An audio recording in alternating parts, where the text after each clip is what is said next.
I read 12 books in the month of April. Let's talk about them. Welcome to Novel Beginnings. I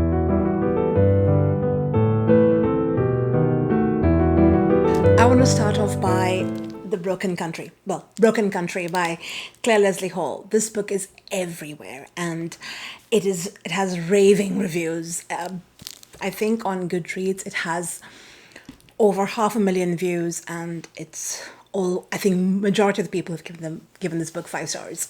So going in, I had really high hopes. What is this book about?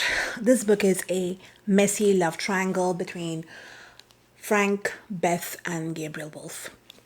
This book is set in England, Dorset, England, in the year 1968. In fact, we get three different timelines. We get 1968, where majority of the events are taking place.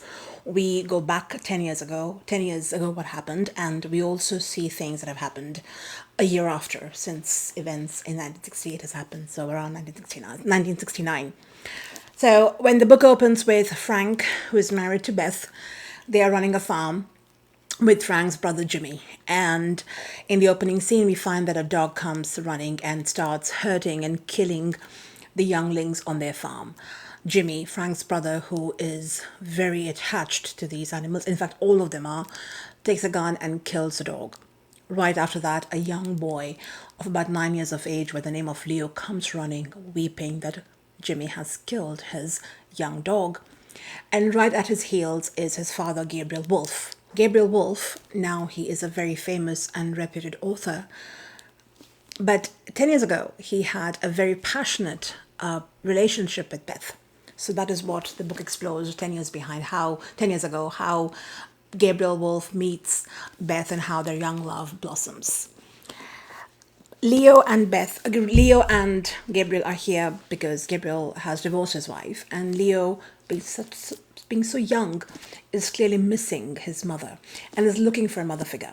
We also learn that Beth and Frank had a tragedy of their own, where they lost their young son to a freak accident on the farm. And Beth kind of feels that pull towards Leo because he is exactly the same age as her son was. And she becomes a surrogate of sorts.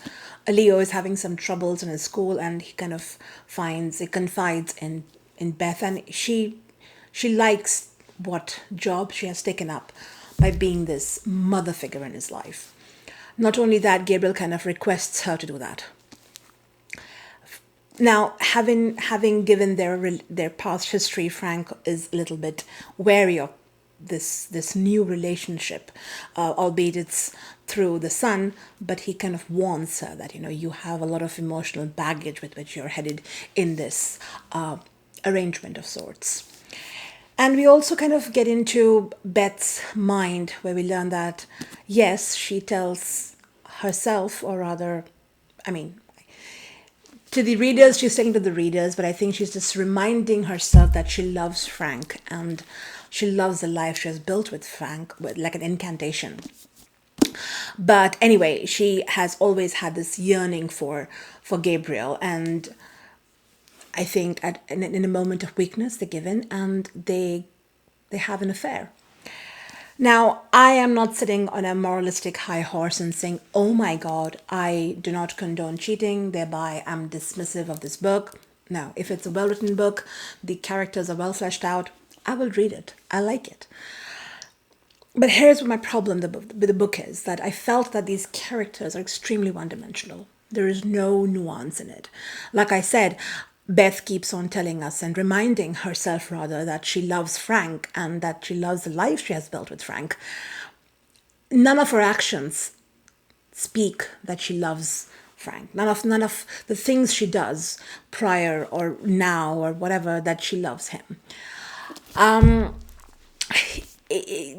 The characters who are the villains, for example, Gabriel's mother, this is spoiler, I felt that they are the caricatures of how you would envision somebody of a higher class society, how they would speak and the things they would speak. Like clearly there is this class disparity between Gabriel and Beth, because Beth comes from a simpler background where her parents are teachers, and the things that his mother would tell Beth to kind of terminate the relationship. I mean, I felt everything very trite, very, as far as the characters are concerned, very predictable. It is said it is a historical fiction. I don't know how it classifies as a historical fiction because honestly, except for mentioning the fashion in 1968 and name dropping a couple of icons like Elvis and Elizabeth Taylor, there is nothing that speaks of that this is 1968. I don't know. It just, this book did not work for me. If it is a commentary on how people of higher class, higher society get away with everything, and people who are below them in the income strata, they kind of have to bear the brunt. That's a different story, and I do not know if the author was going with that. That's how I wanted to perceive it. That's how I. That was my takeaway from the book. But apart from that, this was a dud for me. I gave it 2 stars. It's unfortunate that right after I finished this, I picked up another book and I had very high hopes for that book and it was let down for me. Oh my God. And it is The Great Alone by Kristen Hanna. This is my second book by the author, and I had read The Women by Kristen Hanna, I think last year. It was not my favorite book, but I did like things in that book that made me want to pick up this one. And this is one of her most beloved books. Even her skeptics love this book. So I again went in with very, very high hopes. What is The Great Alone about? It is what the blurb told me, is that it's about a mother-daughter relationship, Cora and Lenny, and how in 1974 they kind of relocate their lives and move to Alaska, and how they set up their lives in the wilderness of Alaska. We are meeting Cora and Lenny in 1974 when Lenny is 14 years of age and her father has returned from the Vietnam War. He was actually a prisoner of war. And clearly, and his name is Ernst, and he has tremendous amount of baggage. He is hurt emotionally, physically, and mentally. And like in those days, and something that has been addressed in The Women as well, that PTSD and anything to do with people who have come after war, the amount of trauma they have in themselves, it was something so arcane in those days and times, and people did not know of it. So Ernst is the character who is bearing so much on himself. And we do find that he's an abusive husband. So in 1974, he wants to run away. He wants to leave any kind of establishment, any kind of city. And it so happens that his friend with whom he was serving in Vietnam leaves a plot of land for him in Alaska. And he takes his family and they move there. And the book is in 3 sections, in 1974, 1978, and 1986. And in 74, we see how Cora, who comes from the city, and she was very young, she was 16 when she had Lenny, and how she gets herself acclimatized to this wilderness, to a place where they don't have flushable toilets, they don't even have electricity, and how with her daughter and Cora, how they find little moments of happiness there. Kristen Hanna paints a beautiful picture of the wilderness, and from what I understand, it was from her personal experience, and it shows the love she has had for Alaska. She pours her love for describing the beauty of that place. Like I said, the fjords, the gorges, the waterfalls, the night sky. It is such a vivid description she paints, and she transports her readers, because I was transported there. And that section is my favorite section. I loved it. Whatever the book promised about sense of community, because when they go there, they know nothing, and how the community pulls together, how they teach them, how they inform them, how they prepare them for the winter, which is one of the most treacherous times in Alaska. I loved that part. I loved the bonding. I loved how they were teaching themselves things, how they were trying to make a smokehouse. The build up of getting used to the life in Alaska, I loved it. And I was reading this book right after Broken Country, which left me completely broken. So I was ecstatic. The first part bowled me over. I was so happy. If I were to rate that part alone, I would give it 5 stars. It was so good for me. I loved it. And everything worked. Her dramatic, description and moments, it all works. It all works out. In 1978, now Lenny is 17 years of age and she has become a much more seasoned huntress. She is able to navigate these dangerous, treacherous terrains with so much dexterity, and I loved reading that part. I was in awe of this young girl who, who is in this wilderness without, I mean, she wasn't born into it, but she has taught herself and she has learned. And it was very nice to see that transformation in her as a young girl. And I loved bits of it. Like I loved the first part of this 1978 section. However, what happens in the second half of this year, this period we're looking into, is earned.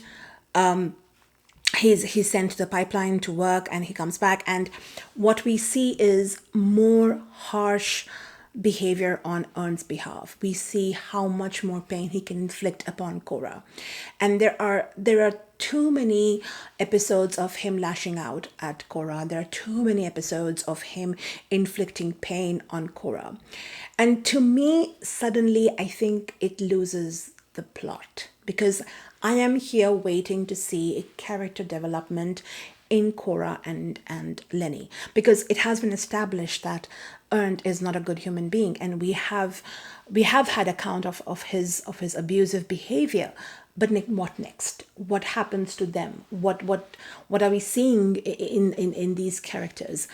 And it is and there are times when kind of Cora coerces Lenny that, he loves us, and he's doing for our own better lives. That also is a form of abuse, and that never gets addressed in the books. I felt that there was too much of abuse in this part of the book, and without any further development in the characters. And I feel that, like in the story, Lenny and Cora are stuck, the characters are also stuck, and that is something that I was hoping a little bit more. There is a love story that happens in in Lenny's life. We meet Matthew, and while they are very sweet and I'm rooting for them, I felt that there wasn't enough development in that romance. There is a mindless tragedy that happens, which I don't know why it happens. Is it just to drive home the point that feels sad? This is tragic, just to tell your readers that there is a tragic story. I don't know. I just felt at that point it became a little overwrought. And so this part I would give it like a 3.5 stars. But part 3 is where I was completely like, okay, this has gone bananas, because things are happening without making any sense. Like, you can suspend your belief just to a certain extent, but it starts looking like a very poorly made Hallmark movie, and I did not like that part at all. So for me, the third part is completely like 2 stars. Overall, I gave it a 3.5 stars to a 3.75 stars. Will I read other books by her? I do want to read The Winter Garden by her, because like I said, this book had so much potential. There was so much story to be told. It was beautiful, but then I think, I don't know, somewhere in the middle, it just completely lost me. So, but I will read The Winter Garden. I do intend to read, because I am not giving up on Kristen Hanna's yet. So there we are. This month also I read books for the Women's Prize, and I have covered that extensively in my Women's Prize for fiction, and I will put a link down to that video. And I will just briefly go over what my rating was, because I read Kingfisher by Rosie Kelly, which was about, to me, it was about selflessness in love, between friends, between partners, even if they're not together in a relationship, there is an element of selflessness in that love, and probably unrequited love that also has some sort of selflessness. This book has a lot of sickness, death, pain, grief, and it is heavy. It's quite a heavy book. It did get shortlisted. It was not something I would have seen, that this book getting shortlisted. It's a decent book. I would give this a 3.75 stars. I don't know if it had, as for me, I didn't see it getting shortlisted. My next book was Paradiso 17 by Hannah Lilith Asadi. It is about Sufyan, who is a Palestinian refugee, and at a young age of 7, he had to leave his home, where his home that was in his family for hundreds of years, and he goes to Yemen, to Damascus, Italy, and finally to the U.S. And it's a story about this young child who just always wanted to feel, he wanted to nurture this feeling of belonging, and that kind of sentiment stays with him till his dying breath. I love that he, one of my most beautiful scenes that I spoke of in the other video as well, is that when he's young and they're in the refugee camp and things are dire, but what he really reminisces and thinks about when he grows up is when, even in those situations, people are singing and dancing and making the best of what they have been given. And that is what Sufyan to me has been, that he, in spite of having so much of longing and desire to have a sense of community, to lay down his roots in one place and have his family and his friends, he made the best of what was given to him. It was a very heart-touching book. I loved it. It was very beautifully written. She is a gifted, Hanalith Asadi is a gifted author, and I gave this book a 4 stars. My biggest surprise was Beast That Slinks Towards Beijing by Alice Evelyn Yang, and I love this book because it was so unexpected. This book has got magical realism and mythicism, and to me, I perceive them as sort of a way to describe generational trauma. We meet Kwanzi, and I think I try to learn the right pronunciation of her name, and I keep on butchering it. So we meet Kwanzi in 2022 when she gets a phone call from the tenants of her previous home, of the home where she lived before, that her father has showed up. Her father, who had left her and her mother 10 years ago, he has suddenly showed up, and she brings him home to her New York City cramped apartment. And he keeps on sort of saying that he has a prophecy to share with her. What happens next is we kind of see what his youth was like, Kwanzi's father's youth, and which is at the time of Cultural Revolution in China. We also go back and see how Kwanzi's grandmother had her life when she was young, in her youth. It was during Japanese occupation of Manchuria. There is a lot of trauma. You cannot imagine the amount of pain humans can inflict on other humans. And Evelyn, she doesn't hold back on writing this. Alice Evan Young doesn't hold back on writing this. She writes it in a very matter-of-fact way. The pain, the abuse that goes on, it is very heavy. It gets very heavy in parts, and I had to pause while reading them. The ending, the resolution is beautiful, but I just wanted a little bit more of that.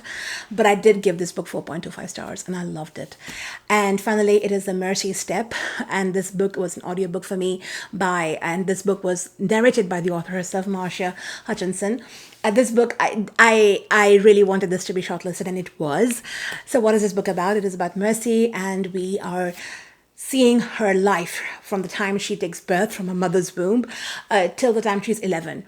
And there's a childlikeness, the lens through which she views very adult problems, very adult things, like domestic abuse, child abuse, sexual abuse. And you're seeing that through the lens of a young child.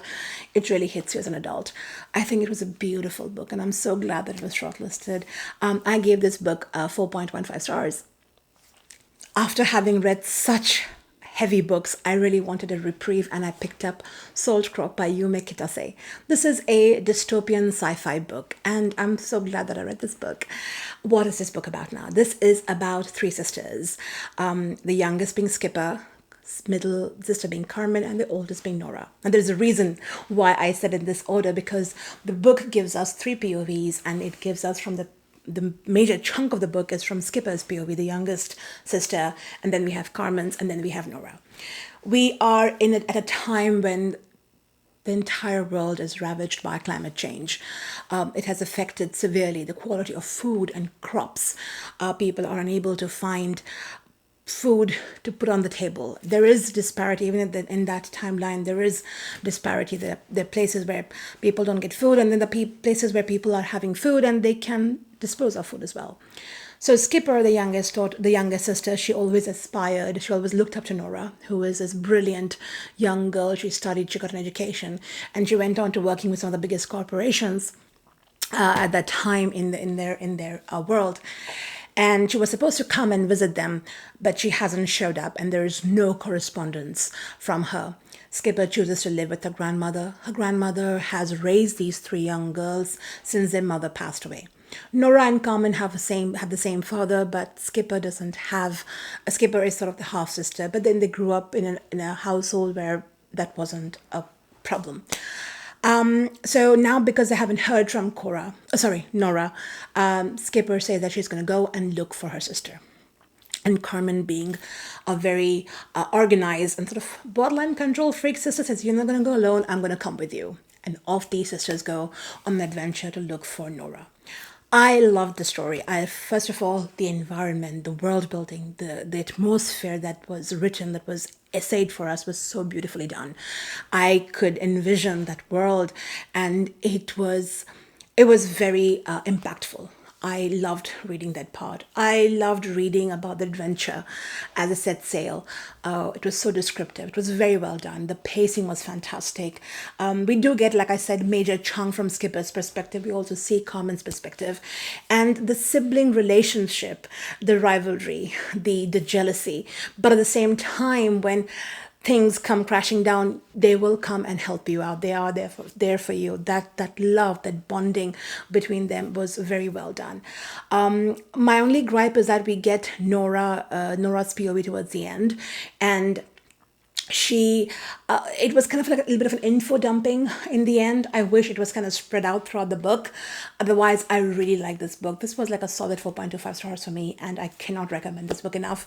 It's kind of criminally underrated. I mean, I didn't see a lot of people read this book. I don't know why it was called Saltcrop though, but I love this book, and I'm so glad I read this, and the cover is gorgeous. I continued my journey reading fantasy books because, like I said, I was reading quite a few heavy books. And the next book I picked up was Princess Kills Monsters, yes, by Rai Herman. And what a laughter riot it was. I'm so glad I read this book.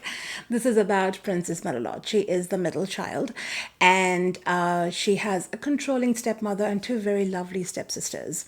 And these sisters are set on very impossible missions like get the dragon's toenail, fight with a Goliath. Melilot does have some magical abilities, but they're not very useful. So when she's set out on these impossible feats, she kind of needs the help of her sisters, and they lovingly come to rescue and help her. I loved this book because it kind of takes certain tropes of fairy tales and they kind of make fun of it in like very subtle jabs on these fairy tales. For example, there's a dialogue she says, "Oh, I heard that one kiss with the prince would make you fall in love." Well, not in my experience. So all of that kind of, is played upon, and I loved it. There is a love story, and the inclusivity in this book is hats off. Like I said, the way it kind of takes all these tropes in fairy tales and makes it work in a very humorous way. What is very interesting that I think the author takes 12 huntsmen and gives a very inclusive LGBTQ representation, and I loved that. It was so well done. It's not on the nose, but it's done with a lot of flair and humor, and this book was such a treat. Did I want a little bit of more fight scenes in the book? Yes, I did. Did I have fun? Oh, I had so much fun with this book, and I would give it like 4.5 stars. And if you're experiencing a reading slump, I would highly recommend this book. Now, this book I did immersive reading. I had the book and I also did the audiobook while I was reading it. And the audiobook narrator, I'm going to put her name up. She is fantastic. She is so, so good. I loved it. I loved it. And if you have the opportunity of doing it with audiobook and the book, I would highly recommend that. The next book I had received an ARC, and I'm so glad I got to read this book because this month this book was released, and that is Mad Mabel by Sally Hepworth. This is my first book by the author, and by no means it's going to be my last. I also had a chance to meet up with her, and it really gave me more insight into her as an author and the kind of books she writes. So what is Mad Mabel about? Well, we meet Elsie, who is an 81-year-old woman, or a tall woman, who lives in Melbourne in a small community. And the characters we meet in the community are very interesting. One in particular is Ishan, a 93-year-old, who is her immediate neighbor. And she has a bit of a tenuous relationship with him, because he has a small dog who doesn't stop barking and yapping all day long, and sometimes he comes and defecates in her front yard. So one day, Elsie, being Elsie, she kind of takes his droppings and flings it across the wall into Ishan's yard. that is the kind of relationship she had with Ishan. But one day when Ishan doesn't respond to his dog barking and yapping, and incessantly this poor thing has been tirelessly screaming, she kind of jumps the wall and goes and checks on him and finds that he is dead. By the way, Ishan is 93 years of age. And that kind of opens a can of worms because it turns out that Elsie is none other than Mad Mabel, who was the youngest serial murderer in the history of in the Australian history. We have a YouTube duo who show up at a doorstep saying that this is your chance to tell your whole story. And that is how we get to know why Mad Mabel was called Mad Mabel. We have another very interesting character here. It's 8-year-old Persephone. She lives on the street. She has a single mom. And Persephone takes it upon herself that she needs a friend. And who better than an 81-year-old Elsie? So she goes up to Elsie and says, you know what, I want to be a friend. Those interactions with Elsie and 8-year-old Persephone are the most hilarious ones. I laughed out loud. And when I got to hear Sally Hepworth talk, because she herself is very funny, she has a very good sense of humor, I could see those interactions that felt very real, they were not forced upon, they kind of felt very organic with the narrative. I could see that because she herself is a very funny person. And one thing she wanted to clarify, and I'm glad that she did, is because her books are kind of under the cover of thrillers and suspense. She said that her books are more like family dysfunctions with a side serving of suspense. And this is exactly what it is. I had a wonderful read. I can see this as a perfect summer read, and I cannot wait to read more books by her. This was solid 4.5 stars for me. I loved it. The next book I read, thanks to my IRL book club, is Brawler by Lauren Groff. This is a short story collection, 9 short stories, and I was pleasantly surprised because I loved it. And I know I loved them because at the end of every story, I wanted more. I wanted to know more about these characters. And all of them could, by themselves, become an individual novel. It was so well done. There are 9 stories, and in these stories I felt it's about the choices people make, the choices rather, they might not, on paper, might not seem right or moralistic, but they're humans. The decisions they make, they're very human. And I loved that, how she was able to kind of capture the humanity of every person we read here. And my favorite story is To Sunland, which is about 2 siblings, and she is the girl is 18 years of age and her older brother is 20, and it is not very specific, it's not specifically mentioned, but I think he's somebody with special needs, and how she has to make a very hard decision, which again you might judge her for, but then you know she's only 18, and she makes this decision because she wants the best for her brother. And another thing that I loved about this book is that it is not very ambiguous, the ending, but it kind of leaves at a point where the author wants the reader to kind of come to their own conclusion and how would they want the story to end, which is what I loved about it. My second story that I loved is Annunciation. It was so good. Every story kind of stayed with me, and it's a great book to pick up. I haven't read a lot of short stories, honestly. 2, I think I've read Interpretive Maladies by Jhumpa Lahiri, which I loved, and I've also read Stag Downs, which I have loved, and this is another one. So I think short stories, I love reading short stories, and this one was great. I give this 4.25 stars.